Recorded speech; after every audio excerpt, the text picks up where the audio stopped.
I'm Droylsden. In this documentary we will look at how sports culture developed and the differences between grassroots and professional level sport. Here I am at Blackburn Rovers today to discover how sports culture is developed at professional level sport. Let's find out. I think when I started playing, I wouldn't really say I was coached too much. I think it was more training, keeping fit, practicing, but without the real detail. I think the courses over the last 10, 12 years that the FA have done, youth modules and the A licence, UEFA, they've really developed those, much more around the individual player, much more detail, much more knowledge behind them. So I think that's benefited in coaching, and obviously in academies since the EPP come in 6-7 years ago now. The amount of contact time, the sort of prerequisites, if you like, to coach in academies has gone up. So you've got to be more qualified, you've got to have more experience and stuff like that. So in terms of, from a professional point of view, the quality of the coaching's, dramatically improved over the last 10, 15 years probably, without a doubt. Pre-activation is getting your body warmed up and the blood pumping through your body.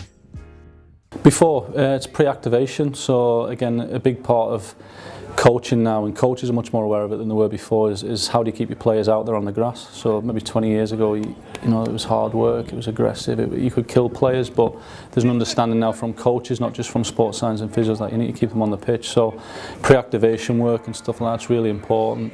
It's a big part of the programme here and in most academies, I would say. Especially with young developing players, you want to give them the best chance of looking after their body and giving themselves a chance to perform and learn as often as they can on the grass. Position specifics are highly regarded at Blackburn for what the player needs. Yeah, I think it's again, it comes back to breaking coaching down. We're trying not to work so much in big groups all the time. You're looking at position specific detail, what does the individual need. So obviously your attacking players need a lot of finishing. Likewise, defenders need a lot of defending. So we try and plan sessions that are specific. We have a programme in place that we work on every sort of 6-week blocks of work, which will vary for attackers and defenders and midfield players as well, something slightly different. So it just helps them focus on what's really relevant for them in terms of their development. The difference in facilities are huge at professional level sport. I think the difference in facilities from here, obviously Cat 1 academy to Cat 2, Cat 3, Cat 4 academies are huge differences. Certainly between us, Cat 1 academy like Blackburn and Grassroots is huge differences. The quality of the pitches, the amount of the pitches, the work that gets done on them. You've got the gym, which is sort of state of the art. Up at the first team centre, we've got a swimming pool for recovery and stuff like that. We have a full size 70 by 50 indoor. And an outdoor 3G as well. So the facilities are unbelievable. Obviously at Grassroots it's tough, where to train, especially in the winter months for young players. A lot of Grassroots football is lost over 2 or 3 months with the weather and stuff like that if they haven't got access to 3G. So I think there's absolutely a huge gulf in facilities between professional clubs, certainly Cat 1, and obviously Grassroots, which do need to improve. To become a professional level sports coach, you need certain qualifications. The experience of the coaches, like I say, to get into to coach at a professional club, you've got to have at least UEFA minimum. You've got to have experience as a competitive environment. If we put a job advert out there, there'll be 20, 30, 40 people applying for it, so it's really competitive. So to get narrowed down to the 2 or 3 who get interview, it's tough. But obviously that's the quality of the coaching that you get, and obviously at grassroots level, a lot of the coaches or parents and stuff like that who are great. It's enthusiasm and love of the game, and they've generally maybe got their lad might play for the team and stuff. That's how I started back in the day, and I think they're there to enjoy it and to give them as much experience as they can. I think where Grassroots gets lost a little bit is they're actually obsessed with winning. Coaches at grassroots level obsessed and sometimes get their value and their kudos, if you like, from winning games and trying to get to win leagues, but in terms of development it's not necessarily as beneficial to all the players, whereas in academies the focus is obviously on development first. At Blackburn I learnt a lot on player development and how important the gym actually is, and the facilities are second to none. Next I go to Grassroots, where it all begins as a player and a coach. It's changed, methodology, sessions, terminology from how we was taught when we was younger. The facilities, pitches, Astros, and obviously social media and stuff like that, all the sessions and innovations you can see out there what people use every day. At grassroots level there isn't as much pressure on the players. The difference with sort of grassroots, and there's not as much pressure, it's not as results based. you're trying to more develop him as not just as a footballer but as a person. So you bring into core values, so commitment, desire, wanting to give the best, integrating them into teams. So they're not just working as individuals, respect, good manners, just life skills really. So I think that's the sort of difference. A key skill at Grassroots is something you may not think. Patience and flexibility. Definitely patience, because players go through growth spurts. So all of a sudden you might have a player who's fantastic, he can play, then all of a sudden it goes through 2-3 months where he's just not getting it right, he's falling, he's missing the ball and stuff like that. And what that is his body's actually growing, so his brain's having to recalibrate where he's actually at. So a lot of players go through this phase, so you've got to be aware if this is happening. Patient with rotation, players wanting to play in this position, that position, but you've got to sort of stick to what you think you know and what you're good at, and you believe how development should be, and then just work on from there.